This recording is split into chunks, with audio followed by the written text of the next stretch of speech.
Okay, today we're going to talk about soft credits and matching gift credits, and how the defaults affect the reports you run and how changing those settings may affect your reports as well. Now the two boxes I'm talking about are these two here, soft credit gifts and credit matching gifts. So the first one says, where do you want to credit gifts to? Do you want to credit the gift to the donor, the hard credit donor? Do you want the gift to be credited to just the soft credit recipients, which could be more than one? Or do you want to credit it to both? Likewise for the matching gifts, do you want the matching gift to be credited to the company that made that matching gift, or do you want it to be credited to the donor that made the original gift, or do you want it to be credited to both? Now the default setting is what you see here, the soft credits, the gift actually gets credited to the donor and not the soft credit recipients, and the matching gifts go to the company. And the big reason why we do that is because it avoids double counting. When we're doing financial reports, it's critical that the gift is only counted once, and so that's why we have the settings the way they are. But for recognition reports, other reports like that, you're likely going to want to change these values, and we'll walk through a constituent and a simple constituent query to demonstrate how changing these values will affect what you see. Now these two boxes I'm displaying here on a gift detail and summary report, but you'll see these boxes all over Razor's Edge whenever you're pulling gift data. So if we go to Joseph Pio's record and we go to his gifts, we can see that there's 3 gifts on Joseph Pio's record. Now the first gift, made in January 1989, a $20 gift, was actually made by Joe's Pizza, but Joseph was soft credited for it, so that's why it's showing up on his record. The second gift was a $100 outright gift that Joe made on February 1st, 1990, and then that gift was matched by the pizza company, so that's why it's showing up on Joseph's record. Now, the gift wasn't paid off, which is why there's an outstanding pledge balance, but it's a matching gift that's tied to this gift, and so we see it on Joseph's record.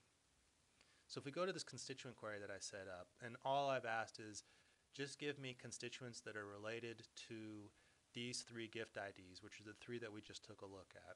And if we run it with the defaults the way they are, you'll see that the 3 gifts show up, and the person credited for them are these 3 right here. So Joseph gets credit for that $100 outright gift, but for the matching gift pledge and for the $20 gift, Joe's Pizza gets credited for it. If you go up to Tools, Query Options, and Gift Processing, we'll see those boxes again. Now let's say we want to change the soft credits. Let's say we actually want to see both. We want the gift credited to the donor, and we also want to credit it to the soft credit recipient. So we check the box that says both. Now worried about this full amount to all box over here. When we process gifts in Razor's Edge, if we soft credit anybody for the gift, we typically give them the full amount of the gift, even if there's more than one person being soft credited. The big exception to that is when we get United Way gifts, and typically we'll get a check from United Way with 4 or 5 people allocated to that check, and they will only get soft credited for the amount that's specific to them. They won't get the full amount of the gift. And so in that case, it might be appropriate to use the amount in the grid. It says just use the amount that you've designated on the gift that they should be soft credited for. But typically people are going to run full amount to all, and you're fine with leaving that as the default. So let's say we change this box to both, and we hit OK, and now we hit Run.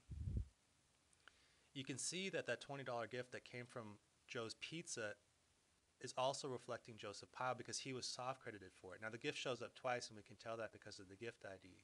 But we can see that now both are being credited for that gift, and both are showing up in this query.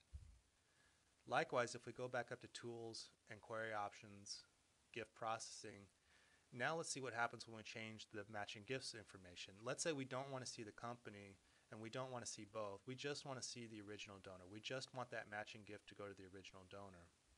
And we hit OK.